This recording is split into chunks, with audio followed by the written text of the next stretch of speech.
আপনারা অপরাধী খুঁজে বের করার আগেই যদি আমাকে অপরাধী বানিয়ে ফেলেন, তাহলে তো আসল অপরাধী পার পেয়ে যাবে।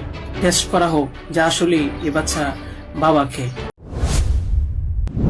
নেত্রকোনার মদনে ১১ বছর বয়সী এক শিশুকে ধর্ষণের ঘটনায় জন্ম নেওয়া নবজাতকের জৈবিক বাবা হিসেবে মামলার আসামি মাদ্রাসা শিক্ষক আমানুল্লাহ মাহমুদী সাগরকে শনাক্ত করেছে ডিএনএ পরীক্ষা। আদালতের প্রতিবেদনে উপস্থাপনের পর বিষয়টি নিশ্চিত করেছেন নারী ও শিশু নির্যাতন দমন ট্রাইব্যুনালের পাবলিক প্রসিকিউটর অ্যাডভোকেট নুরুল কবির রুবেল। সোমবার আদালতে ডিএনএ পরীক্ষার প্রতিবেদন উপস্থাপন করা হয়। এতে নবজাতকের জৈবিক বাবা হিসেবে অভিযুক্ত আমানুল্লাহ মাহমুদী সাগরের পরিচয় নিশ্চিত হয়েছে। রাষ্ট্রপক্ষের আইনজীবী জানিয়েছেন, আগামী ৬০ দিনের মধ্যে মামলাটির বিচার শেষ করার আশা রয়েছে। মামলার সূত্রে জানা যায়, প্রায় ৪ বছর আগে আমানুল্লাহ মাহমুদী সাগর একটি মহিলা কাওমি মাদ্রাসা প্রতিষ্ঠা করেন। শিশুটির মা বাবার বিচ্ছেদের পর সে নানার বাড়িতে থেকে ওই মাদ্রাসায় পড়াশোনা করত। তার মা জীবিকার প্রয়োজনে সিলেটে গৃহ পরিচারিকার কাজ করতেন। পরে শিশুটির শারীরিক পরিবর্তন দেখা গেলে গত ১৮ এপ্রিল তাকে মদন পৌর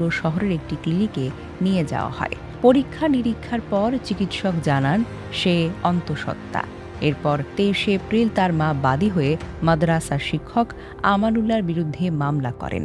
৬ মে ময়মনসিংহের গৌরীপুর থেকে র্যাব তাকে গ্রেফতার করে। পরদিন আদালত তাকে ৩ দিনের রিমান্ডে পাঠান।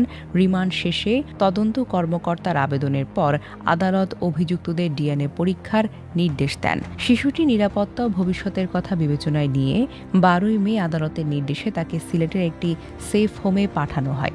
সেখানে গত ২ জুলাই সে একটি কন্যা শিশুর জন্ম দেয়। পরে নবজাতকের ডিএনএ পরীক্ষার জন্য ৯ জুলাই পুলিশ আদালতে আবেদন করে। আদালতের নির্দেশে ২৮ জুলাই সিলেটের সেফ হোমে নবজাতকের নমুনা সংগ্রহ করে সিআইডি।